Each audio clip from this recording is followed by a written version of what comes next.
இந்த பதிவை பார்த்துட்டு இருக்கிற நீங்க கடன் பட்டு இருக்கீங்க, கடனாளியா இருக்கேன், நான் இவ்வளவு கடனை செலுத்தணும், கடனை அடைச்சிட்டு கடனாளி இல்லை அப்படின்ற பெயர் எடுக்கணும், கடனே இல்லாத வாழ்க்கை வாழணும் அப்படின்னு நினைச்சீங்கன்னா ப்ளீஸ் இந்த பதிவை கொஞ்சம் அப்படியே டைம் எடுத்து மைத்ரேய முகூர்த்தத்தை பத்தி தான் இன்னைக்கு நான் சொல்ல போறேன்.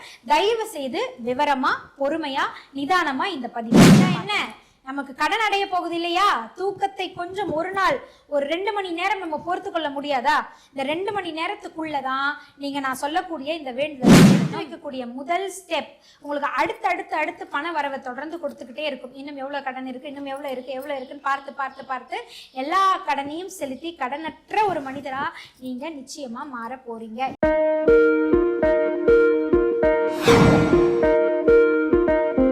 இந்த பதிவை பார்த்துட்டு மறக்காம லைக் அண்ட் ஷேர் பண்ணி சப்ஸ்கிரைப் பண்ணுங்க. ஆர்த்தி விலாக் நேயர்கள் அனைவருக்கும் அன்பார்ந்த வணக்கம்.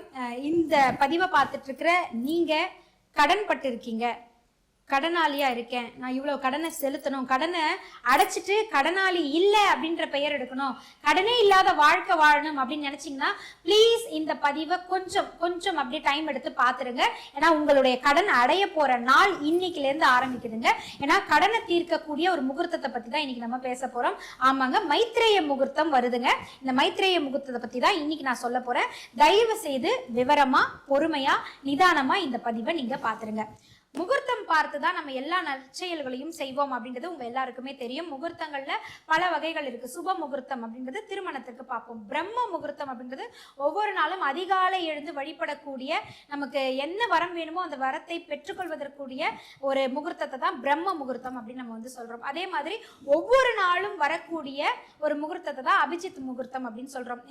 28வது நட்சத்திரம் தான் இந்த அபிஜித் நட்சத்திரம் அப்படின்னு நம்ம சொல்றோம். அந்த அபிஜித் முகூர்த்தத்தை பத்தியும் நம்ம சொல்லியிருக்கோம். அப்படி உங்க வாழ்க்கையில தெரிஞ்சோ தெரியாமலோ நான் இவ்வளவு தொகை கடன் பட்டுட்டேன், என்னால இந்த கடன்ல இருந்து மீண்டே வர முடியல, இந்த கடன்ல மூழ்கிடுவனும் அப்படின்ற ஒரு பயத்திலேயே நான் வாழ்ந்துகிட்டு இருக்கேன், என் பிள்ளைங்களை எல்லாம் இந்த கடன்ல நான் எப்படி வச்சுட்டு நான் சமாளிக்க போறேன்னு எனக்கு தெரியல, என்னுடைய கடனை அடைச்சிட்டா மட்டுமே போதும், இந்த உலகத்திலேயே ஒரு மிகச்சிறந்த பணக்காரர் கோடீஸ்வரர் நான் தான் அப்படின்ற மனநிலையில இருக்கக்கூடியவங்களுக்கான ஒரு மிகச்சிறந்த முகூர்த்தம் தான் இந்த மைத்ரேய முகூர்த்தம். இந்த மைத்ரேய முகூர்த்தம் எப்ப வருது? பிப்ரவரி 11ஆம் தேதி. நோட் பண்ணி வச்சுக்கோங்க, பிப்ரவரி 11ஆம் தேதி. இந்த முறை புதன்கிழமை வருதுங்க.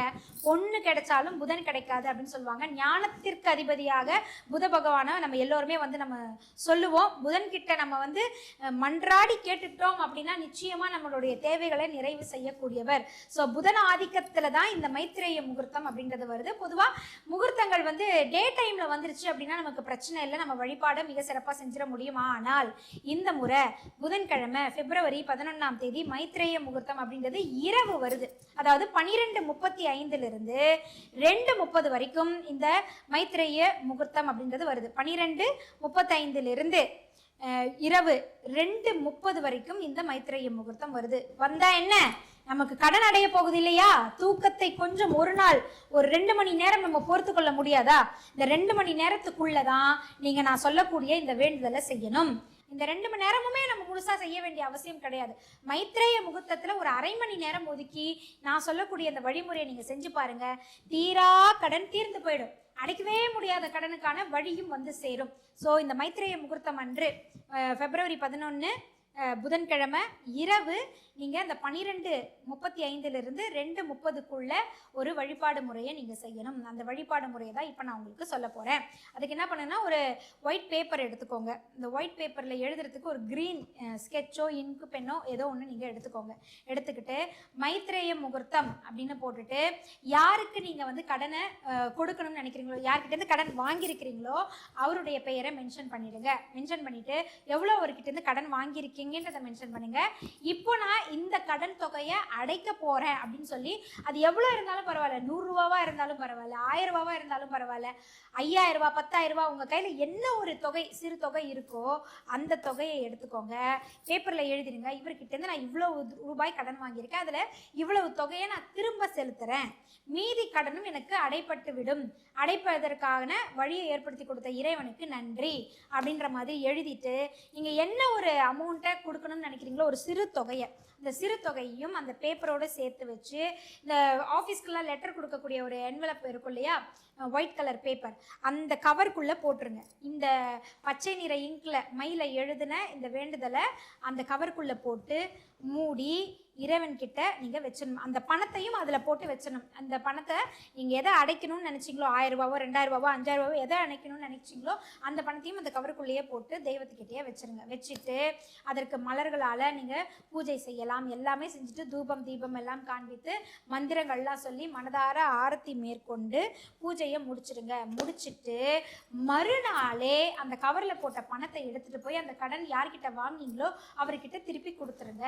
நான் இவ்வளோ கொடுத்துட்டேன், இன்னும் பேலன்ஸ் இவ்வளோ இருக்க, கொடுக்க வேண்டியது நான் கூடிய விரைவில் கொடுத்துட்றேன் அப்படிங்கிறத தெளிவாக நீங்கள் பேசிடலாம். இல்லை நான் காசாக கொடுக்க மாட்டேன், எனக்கு என்ன கொடுத்தன்ற டிரான்சாக்ஷன் எனக்கு வேணும் அப்படின்னு நினச்சிங்கன்னா ஜிபேவாக நீங்கள் பண்ணலாமா. ஆனால் அந்த மைத்ரேய முகூர்த்தத்தில் நீங்கள் எழுதி வைக்கிறீங்க இல்லையா, இவ்வளவு கடனை நான் திரும்பி செலுத்த போகிறேன் அப்படின்னு, அப்படி எழுதி வச்சுட்டு அப்போவே நீங்கள் அவங்களுக்கான ஜிபேவை அனுப்பிடணும். அங்கேருந்தே அவங்களுக்கான ஜிபேவை நீங்கள் அனுப்பிட்டு அந்த விவரங்களை ஸ்க்ரீன்ஷாட்டை நீங்கள் எடுத்து அவங்களுக்கு அனுப்பிடலாம்.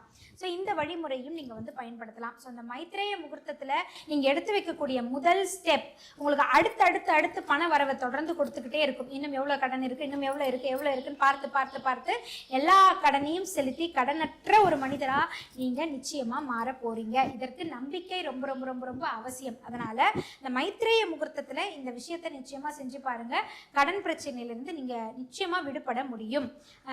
அது மட்டும் இல்லாமல் பெரிய தொகையாக என்னால் கொடுக்க முடியல, பரவாயில்ல, எவ்வளவு சிறு தொகை இருக்கோ அந்த சிறு தொகையை கூட முதல்ல நீங்கள் கொடுக்க ஆரம்பிக்கலாம். அதே சமயம் மைத்ரேய முகூர்த்தம் தான் இருக்கேன், நம்ம கையில் ஒரு 200 ரூபா இருக்குது, 200 ரூபா இவ்வளோ பணத்தில் இவ்வளோ நான் கொடுத்துட்டேன் அப்படின்னு நம்ம எழுதி வச்சுட்டு வேலைக்கும் போகாமல் உழைக்காம எந்த முயற்சியும் நம்ம எடுக்காமல் அப்படியே வீட்டிலேயே படுத்துக்கிட்டே இருந்தோம் அப்படின்னா கடன் அடையுமா? கண்டிப்பாக அடையாது. உங்களுடைய உழைப்பு முயற்சியும் போடுங்க. இறை பக்தியோடு இறைவனுக்கு செய்ய வேண்டியவற்றை நிச்சயமாக செய்யுங்க. நிச்சயமாக அந்த இறைவன் ஏதோ ஒரு வாய்ப்பு மூலமாகவோ வேலையின் மூலமாகவோ ஏதோ ஒரு வழியின் மூலமாகவும் வருமானத்தின் மூலமாகவும் உங்களுக்கு பணத்தை வர வைப்பார். அந்த கடனை கண் இமைக்கிறதுக்குள்ளே நீங்களே அடைச்சி நிறைவு செஞ்சுட்டு அது உங்களுக்கான ஒரு வீடாக நீங்களே அதை மாற்றிருப்பீங்க. அதில் எல்லளவும் சந்தேகமுமே கிடையாது. ஸோ இந்த மைத்ரேய முகூர்த்தத்தை எல்லாருமே பயன்படுத்திக்கோங்க. அதே மாதிரி இது புதன்கிழமை வருது அப்படின்றதுனால காலை நேரத்தில் ஏதேனும் ஒரு ஆலயத்திற்கு, நவகிரக கோயில் இருக்கக்கூடிய ஆலயத்துக்கு போயிட்டு புதன் பகவானுக்கு பச்சை நிற வஸ்திரம் வாங்கி மலர்களால் அவருக்கு அலங்காரம் பண்ணி அவரை பூஜை செய்து வழிபட்டு வலம் வந்துட்டு நீங்கள் வீட்டுக்கு வந்துடலாம். காலை நேரத்தில் புத பகவானுக்குரிய கோவிலுக்கு ஆலயத்திற்கு சென்று இறைவனை வழிபட்டுட்டு வரணும். மாலை நேரத்தில் நான் சொன்ன அந்த மைத்ரேய முகூர்த்தத்தில் அந்த வேண்டுதலை நீங்கள் நிச்சயமாக செஞ்சிடலாம். ஒயிட் பேப்பரில் கிரீன் இங்க்ல எழுதி அதை பக்கத்தில் வச்சுட்டு அதற்கு மலர்களால் தூவி அதன் பக்கம் ஒரு விளக்கை ஏற்றி வச்சு தீபம் தூபம் எல்லாம் காண்பித்து இந்த வழிபாடை நீங்கள் செஞ்சு பாருங்க. பல வழிகள் உங்களை தேடி வரும். பல வழிகளில் மூலமாக உங்களுக்கு பொருளாதார நிலைமை மாறும். பணம் வந்து சேரும். அந்த பணத்தை கொஞ்சம் கூட மனது மாறாமல் இந்த கடனுக்கு அடைப்பதற்கு நீங்கள் செய்து ஒரு கட்டத்தில் கடனே இல்லாத ஒரு மனிதராக புது மனிதராக நீங்கள் மாறி வருவீங்க. அதற்கு இந்த மைத்ரேய முகூர்த்தம் மிகச்சிறந்த உதவியாக இருக்குது. மிஸ் பண்ணாமல் இந்த மைத்ரேய முகூர்த்தத்தை பயன்படுத்துங்க. இந்த பதிவு உங்களுக்கு பயனுள்ள பதிவாக இருக்குது. எனக்கு கடன் இல்லாத வாழ்க்கை நான் வாழ போகிறதை என்னால் கற்பனை பண்ணி பார்க்க முடியுது அப்படின்னு நினைக்கக்கூடியவங்களுக்கெல்லாம் ஆல் த பெஸ்ட். உங்கள் கடன் தீரப்போ போகுது, வாழ்க்கை உயரப்போகுது. உங்களுடைய லைக்கையும் சப்ஸ்கிரைபையும் நிச்சயமாக கொடுங்க.